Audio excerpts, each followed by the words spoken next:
Alors cette chambre, comme son nom l'indique, s'appelle ad hoc, donc elle est vraiment enfermée dans la vie des Jeux Olympiques. Elle est là pour les Jeux Olympiques d'été ou d'hiver.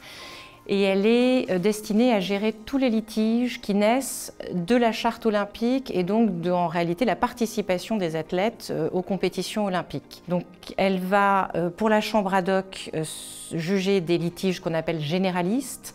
Il s'agit des questions d'éligibilité, d'accréditation, de tricherie. Il peut y avoir des questions géopolitiques, il peut y avoir des questions sociétales sur la protection du sport féminin, donc elle est généraliste.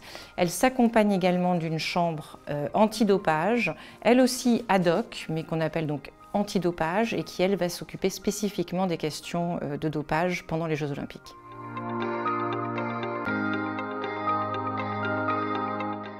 Alors, celle qui m'a peut-être le plus marquée et qui va sans doute être à nouveau impliquée cet État lors des Jeux de Paris, c'est la jurisprudence qui devait juger de l'accréditation, de l'éligibilité des athlètes russes lors des Jeux de Rio en 2016.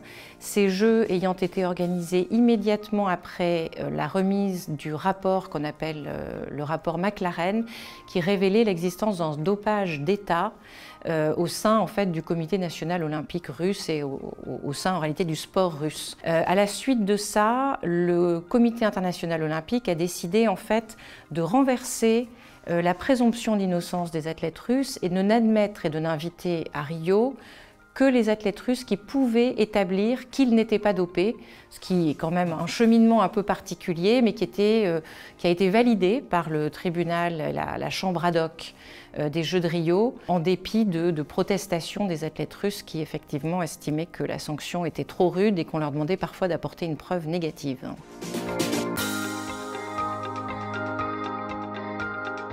Alors la règle 40, elle a deux parties. La première partie, en fait, c'est de rappeler que tous les participants aux Jeux olympiques doivent respecter notamment la charte olympique.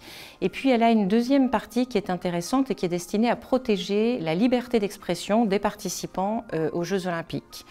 Alors elle est peu mise en jeu, cette règle 40, en tout cas dans la jurisprudence du tribunal arbitral du sport à ce jour, mais aujourd'hui, au regard des conflits en fait, qui viennent finalement, qui coexistent avec l'organisation de ces Jeux, on peut se demander dans quelle mesure est-ce que des manifestations politiques, d'opinion, pourraient heurter en fait à la fois le respect de l'olympisme, qui est le respect de la neutralité, et en même temps protéger donc cette liberté d'expression qui font que les athlètes comme les participants peuvent aussi avoir des opinions politiques.